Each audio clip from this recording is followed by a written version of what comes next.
Hello and welcome to this week's Money Roundup. The big story this past week has obviously been Brexit, and our investment team has covered this on blog.tpinvestor.com. You'll also find a video on the True Potential Investor YouTube channel covering the key talking points to the draft agreement. You can find the links to these in the video description box below. Today I'm joined by Josh Morrison, an investment analyst from our investment team, and we're going to go over good news on UK wage growth. Away from Brexit, and despite the uncertainty, there are reasons for the UK to be optimistic. Recent statistics released by the Bank of England and Office for National Statistics revealed an array of strong economic indicators. One such indicator is pay growth. In the 3 months to the end of September, average earnings excluding bonuses saw an increase of 3.2% year on year. This is the highest rate of growth since mid-2008.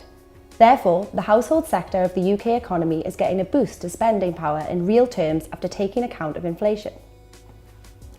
And data released last Wednesday by the Office for National Statistics put the Consumer Price Index measure of inflation at 2.4%, unchanged from a month ago. A healthier mix of moderate inflation and faster wage growth looks as if it will continue for the remainder of this year. UK GDP, which saw growth in Q3 of 0.6%, is at its highest level since Q4 2016.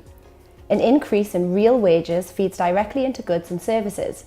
Because consumption comprises approximately 60% of the UK economy, higher spending is usually positive for growth in GDP.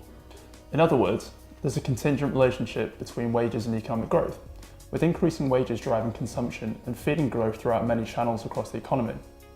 Persistence of this positive feedback loop leads to sustainable growth. Whilst the components of inflation are highly intricate, historically a rise in wages can drive inflation. However, we are early in the wage cycle and there are many other factors that drive inflation expectations. Moreover, improvements in productivity can help non-inflationary growth and be an antidote to wage inflation. So, despite the uncertainty that Brexit brings, the UK economy is evidencing healthy growth, falling unemployment and average earnings now rising faster than inflation. Thankfully, despite the negative rhetoric, factual data points contradict these voices determined to paint a bleak picture. For more on Brexit, be sure to check out our blog and YouTube channel. Thanks for watching.